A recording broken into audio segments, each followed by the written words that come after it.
And we begin at 11 o'clock with developing news. An intense search is underway after a young woman is grabbed off of Philadelphia Street and shoved into a car. And we have late-breaking details on this case. Good evening. Thanks for being with us tonight. I'm Chris May. And I'm Jessica Dean. There is now a $10,000 reward offered in the search for Carlisha Gaither. Police have launched a full-scale investigation into the abduction on West Coulter Street in Germantown. Eyewitness News reporter Diana Rocco talked tonight with Gaither's family. Why her? And who can do such a thing? And what's more concerning is surveillance video of her abduction Sunday night. You see a man wrestling Carlisha to his car as she puts up a fight. Struggling for nearly a block, Carlisha was walking home from a family party just before 10 when police say the man approached her. It was sickening. That's the only thing you can say. That it looks like that he even knew that she was coming around that corner because he parked his car and then went back for her. When he got in the back of the car, you heard like a tat, tat, pat, pat, whatever it was like two of them. And then the back window came out. The back passenger side window was smashed or kicked out and the car then drove off. Breaking news, a young woman found alive 3 days after a stranger snatched her off the street. And tonight, how police tracked down the suspect more than 100 miles away. Good evening, everyone. I'm Maurice Dubois. And I'm Christine Johnson. The suspected abductor is also accused of another violent crime. CBS 2's Tony Aiello joins us now with more on this breaking story. Tony? A remarkable end to a frightening crime. A massive joint law enforcement effort results in the capture of a man described as a violent predator. And a young woman taken against her will is safe. Tonight, suspect Delvin Barnes is in custody. He's described as a very dangerous predator who was wanted in Virginia on an attempted murder charge.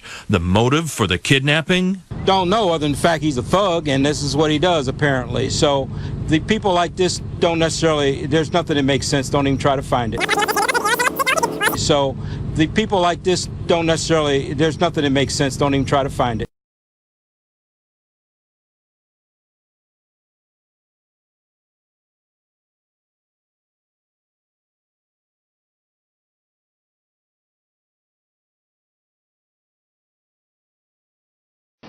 It's pretty scary because it's so close to home.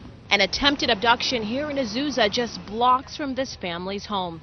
Police say an 11-year-old boy was riding his bike Monday night along the 300 block of North San Gabriel Avenue when a suspect traveling in a van jumped out and approached the child. Investigators say the quick-thinking youngster jumped on his bike and sped away, where he eventually reunited with his mother at this nearby convenience store. Detectives say there was also another suspect in the van, but the child was unable to get a good look. For a man, police pointed a gun at a woman's head and tried to force her into his van. Inside, a metal cage. KOLO 8 News Now's Terry Russell joins us live from Victorian Avenue. And Terry, this all happened after 9 last night. Good evening, Sarah. That you're right. Sparks police say a woman came out of a convenience store here on the 2100 block of Victorian Avenue and made her way down the street where she noticed a van parked, flashing its lights off and on as if in distress. She told Sparks police that when she went to go see what was going on with the man inside the van jumped to the passenger side, got out of that door, came around the van, and pointed a gun at her and showed her his genitals.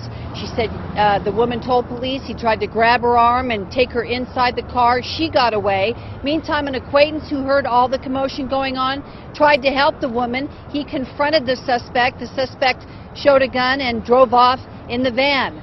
Sparks police described this suspect as a Hispanic male, 30 to 40 years of age, with short brown hair and brown eyes. He was wearing a dark-colored hoodie-style sweatshirt and jeans. Now, the van is described as a full-size van, white, with no windows, but with one of those full-size with no windows on the side.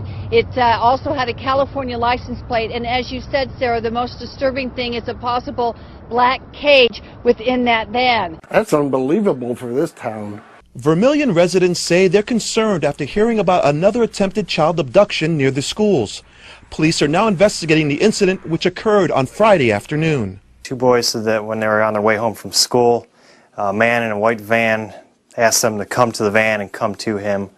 Of course, they did the right thing and yelled and got out of there as quick as they could and told their mom. There were other attempted child abductions in May and June, but the incidents all involved different vehicles. Police say Friday's attempt was in a van. The kids described it as a white work van, panel van with no windows on the side.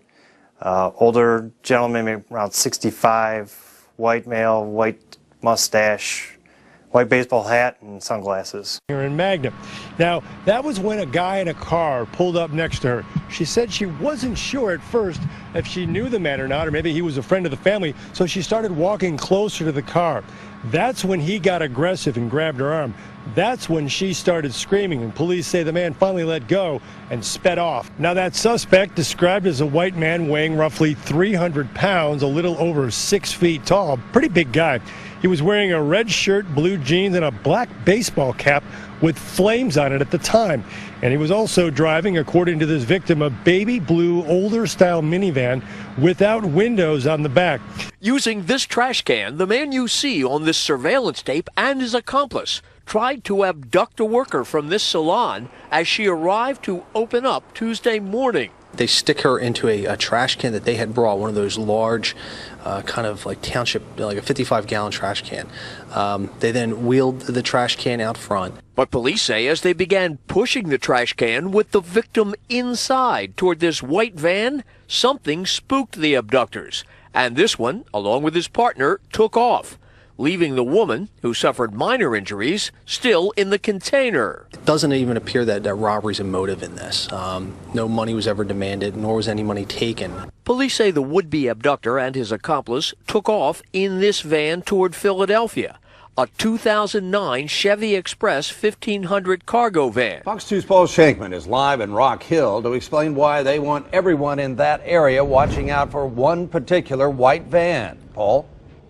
Well, Tom, at about 8 o'clock this morning, a student walking here to Steger 6th grade center ended up running to school after a strange and unsettling incident just a few blocks from here on North Rock Hill Road. Beside him at the curb, the sliding door opened in the back and a white male yelled, "Get in." That unsettling report comes from an 11-year-old boy who says there were actually 3 men in that van when it pulled up next to him near the intersection of North Rock Hill Road and Euclid. The boy immediately took off running for 3 blocks until he got to school. He went directly to the assistant principal to tell him what happened. The school then called Rock Hill Police. These new flyers blanketing the metro area. Jessica Ridgway missing now for nearly 4 days. Police asking you to take a good look at these pictures and call them if you see her. Officials searching today by land and by air in at least 2 different communities. Jessica was last seen Friday morning walking to school from her home in Westminster. Her backpack found yesterday 6 miles away in Superior. Police and dogs scouring the areas for any sign of the missing 10-year-old. Again, investigators say there's no indication at this point that there is a random child abductor on the loose. Now, we know one of the tips Westminster police is investigating, a report of a child enticement in Arvada. 7 News reporter Marshall Zellinger live tonight. And Marshall, this report was made less than 12 hours before Jessica disappeared. 4 girls here at Lawrence Elementary School in Arvada reported seeing a suspicious van on Thursday. That's still being investigated by Arvada police. Tonight, when I asked Westminster authorities, is this the focus of your investigation, I was told no. Then I asked, has it been eliminated as a possibility? Again, I was told no. It felt like we were getting followed by the car. As Raina, her sister Sierra, and 2 friends walked home from Lawrence Elementary Thursday, they saw a suspicious white van. We started running and the car turned around the other street and parked in front of us. The girls ran to a nearby fire station, but when they saw a fire truck leaving, they ran back to school. We told the principal what happened and she called the cops. Within a couple hours, a recorded message was sent to the parents of Lawrence Elementary students. Quote, a white van was parked on the side of the road. The girls walked on and the van followed them. The girls became nervous and returned to school. We called the police, who are now investigating. And then it was just scary because the very next day is when the other little girl came up missing. 1, 2, 3, 8-year-old Demetrius Madison is smiling and laughing once again, but just over 24 hours ago, he was nearly kidnapped by 4 men in a black van who approached him at the Alameda Park Apartments. The van pulled up and asked him would he like some candy. He responded no, kept on walking. And they said, are you sure you don't want no candy? Come and check it out. I have some real good candy. And he responded no again. And that's when one of the males got out the vehicle and started to chase him. Little Demetrius, who is a star football player for the South Houston Wildcats, says he ran as fast as he could, then ducked into some bushes and hid behind this air conditioning unit to escape the man chasing him. How fast did you run? Can you tell me? Oh, fast, fast, fast. Demetrius describes that man as a black male, about 30 years old, wearing a red hat, red shirt, and red pants. He was riding in a black van with the words Southeast Bloods spray painted on the outside. He was riding in a black van with the words Southeast Bloods spray painted on the outside.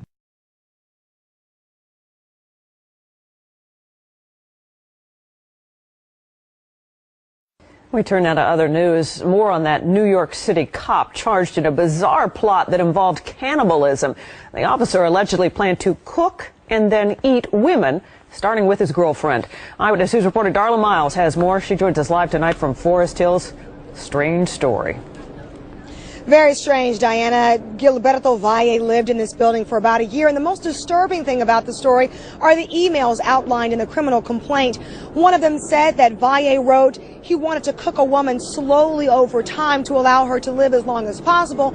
Another one mentioned that he was standing over a woman, possibly his girlfriend, as she was sleeping. He said she looked tasty and she had no idea her days were numbered. Well, prosecutors say it was an estranged wife who became concerned about porn on his computer and then tipped off the FBI. Is there anything you would like to say in his defense? I'd like to get in his freaking apartment. The younger brother of the cop, who described himself as a professional kidnapper. Brother of the cop, who described himself as a professional kidnapper, didn't say much as he picked up an English bulldog from his brother's apartment. Have you spoken to him since his arrest? Would you like to speak to him? Federal prosecutors say 28-year-old Gilberto Valle, a 6-year veteran of the NYPD, conspired to help others abduct, rape, torture, cook, and eat women. They say they've been tracking his email since January, discussing how he would cook a woman, possibly his own girlfriend, in his Forest Hills apartment. The complaint says he was asked by a co-conspirator, quote, "How big is your oven?" Valle responds, "Big enough to fit one of these girls if I folded her legs." Investigators also say Valle illegally accessed a federal database to create a list of 100 potential victims he planned to sell, writing, quote, "This is very risky and will ruin my life if I'm caught. I really need the money and I can't take under $5,000. A judge in New York has ordered the release from prison of a former police officer dubbed the Cannibal Cop, after overturning his conviction for plotting to kidnap, kill, and cook women. U.S. District Judge Paul Gardeffi said there wasn't enough evidence to support a conviction. I'm with Naringash. They had Johnny in an abandoned house outside of Sioux City, Iowa for about 14 days. And then a man came from Colorado who they called the Colonel, paid the kidnappers, and then he basically bought Johnny. What kind of things was Johnny involved in?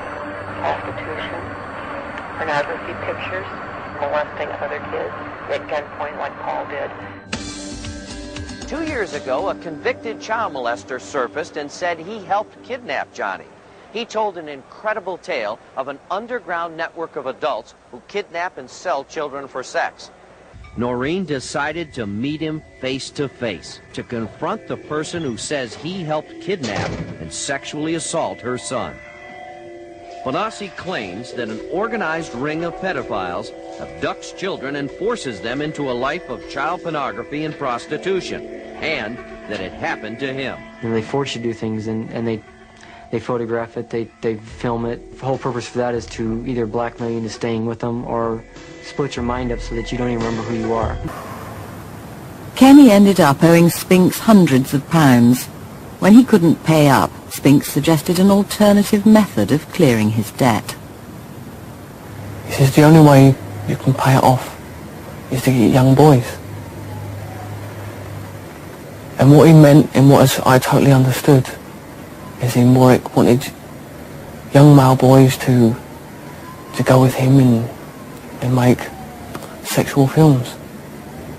Many pictures of me were taken, not just as a child, but also as an adult, that were pornography, and They're out there somewhere. That's another way the coven makes money.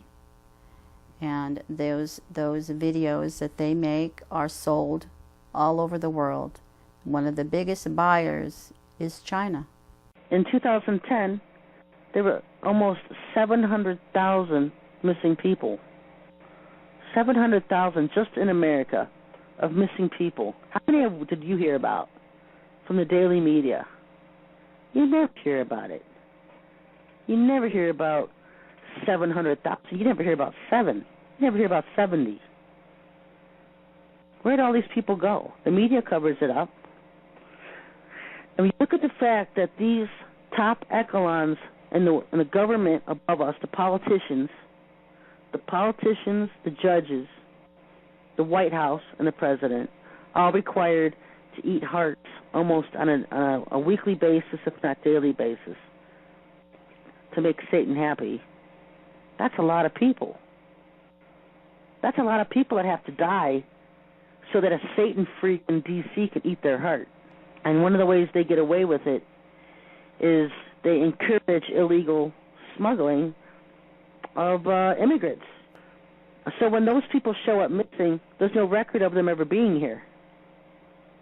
And so a lot of it goes unreported because there's no legal record of that person have ever been or worked or lived in America. And so they prey on illegal immigrants. That's their number one target. And they even help bring them in themselves.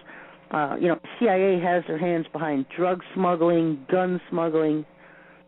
You better believe they have it on illegal immigrant smuggling, because these people then are taken and used as sacrifices for the cults at the top of America. How do they murder people? All the children's posters that you see that are missing, they're pretty much dead. They have underground caverns in the mountains, and they keep the children and the kids and the women and men there. And then at a certain time in mid-September, October, they take them out, and they're so... Remember when I told you I could make people get away from me? Like, they'd make the people so numb with curses and stuff, and they'd also drug them up, and they'd take a sacrificial knife and they'd start from the chest and move all the way down to your abdomen. And then that's how they sacrificed, and they collect the blood and they drink it. Demetrius says that van load of men circled the parking lot a couple of times looking for him and finally drove away. As for this little boy, I'm just grateful that I made it home. And among the most chilling of the unanswered questions, where was the suspect headed and what were his ultimate intentions? A frightening thought, but a thought that has vanished from all minds tonight because Carlicia is safe. In the words of one detective here, I feel like she was one of my family members. Live at Northwest Detective Division, I'm Walt Hunter, CBS 3 Eyewitness News. Walt, thank you.